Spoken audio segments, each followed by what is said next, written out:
Even though these races really aren't that exciting and the Republican primary doesn't even count tonight, what we were looking at is just how many people voted nobody, none of these candidates. And you could do that here in Nevada. We're going to start with the Democrats. This race really just a formality at this point, as Joe Biden, the president, has no real competition. And as you can see here, he's winning 90% of the votes statewide so far. Marianne Williamson, you may remember her.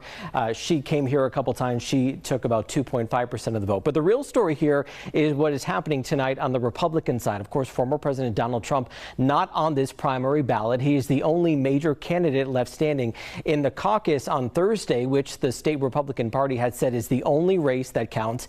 It is super confusing, but there was a primary today for both parties. But look at this. Even with former UN Ambassador Nikki Haley here on the ballot, Republicans in our state, 61% of them chose no one on the list. And you can see Nikki Haley was really the last one standing on this primary ballot. You had former Vice President Mike Pence, who was still on the ballot, but remember, he dropped out a couple months ago. But the real story here is the total turnout. About 14% of Democrats and Republicans voted early by mail or in person today.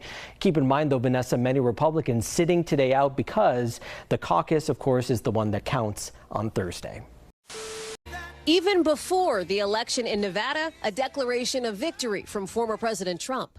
I'm pleased to announce we just won Nevada. He hasn't technically won Nevada, not yet, but he almost certainly will, even though he's not even on the primary ballot. Sound confusing? Join the club. Doesn't make much sense to me. I think our voting system, frankly, is a mess. Here's the deal. In Nevada this year, registered Republicans will have 2 election days, and they can participate in both. On Thursday, a caucus, like what we saw in Iowa, people gathering in gyms and cafeterias.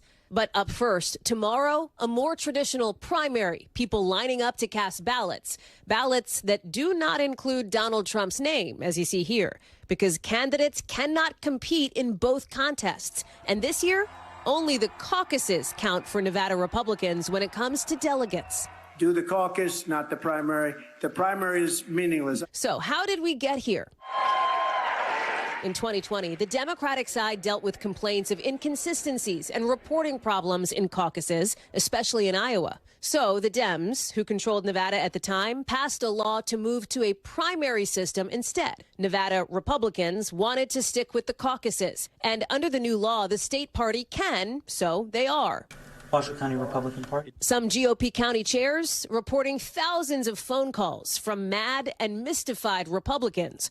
The phone is ringing off the hook. I got to have a short, concise answer that not only answers their question, but gives them the direction on how to succeed. Nevada GOP Chairman Michael McDonald telling the Associated Press this fall, until we get voter ID and we get the mail-in ballot situation under control, the only pure way to have this is through a caucus. The state's governor, Joe Lombardo, has endorsed Mr. Trump, saying for all practical purposes, the race is over.